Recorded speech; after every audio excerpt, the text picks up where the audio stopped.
清明节就是悼念先人的日子，就是一到每一年的清明节，我就会挂念一个人，就是达叔吴孟达。达叔离开我们都超过5年时间了，但是他给我最大的印象就是他是一个很有演员道德的人。就说一下我跟他的一件往事吧。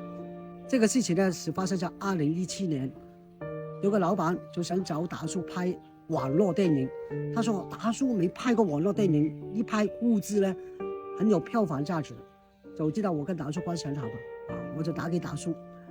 达叔呢那个时候呢正在拍那个《流浪地球》，他就说哇，今天他有穿那个太空衣，还有几十斤的那种太空装备，所以每一天拍完他都很累了。他说2017年不会考虑，然后我就跟那个老板说，老板就说可以等到2018年达叔恢复身体的状况再拍。那我就一直等到2018年的5月份再找达叔。达叔就说可以考虑了，可以了然后呢我就说那就我们准备剧本呢可能要到7月份开拍，在横店达叔说 OK， 但是呢那个时候横店的温度呢是达到40度的，达叔其实很怕热，所以呢他就说这样了，他再考虑一下吧。他跟他老婆研究一下之后呢，其实他不想拍，但是后来知道呢我是做监制，他就说好了那就拍吧。他其实3天就收人家100万的，但是他说小慧跟你多年的交情，我就打个9折给你，拍3天90万。我就跟老板说，老板高兴得不得了，就把一半就是45万打给达叔作为定金，尾款就说达叔进组之后拍完第1天马上把尾款打给达叔。结果达叔拍完第1天，哇，真的好热好累啊！他就收尾款就跟剧组说，剧组说哎呀三哥不好意思，因为今天是假期，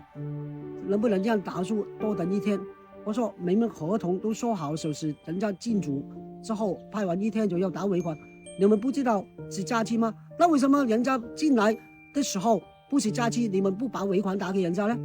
他说三哥相差1天没事嘛。我说不是这样的，我们作为香港的演员都是很有演员道德，我们也很讲那个合同精神，你们自己想办法吧。结果呢不知道他们怎么样用私人账户就打了45万给达叔。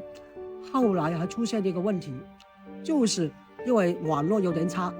他不知道已经打了，再重新再打了1次，等于打了2次，尾款45万哦。后来跟我说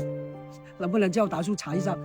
把这个钱退给他们。我说先让达叔查一下。达叔查完之后说真的是打了2次尾款了，马上又把尾款打给他们。达叔就是一个很有演员道德的人，他该拿的他1分都不会多拿你然后呢还每天顶着40度的高温把那个秀结束。不要忘记了他还要戴头套穿很多古装的衣服，所以我就觉得达叔是一个很好的给我那个教材让我知道做演员应该怎么去做。还有我发现原来我不适合做监制，因为做监制呢其实很多东西呢都是违背自己的良心去跟演员去沟通，我觉得我应该还是做一个演员比较好。所以经历过这个事情之后呢，我还是做演员吧。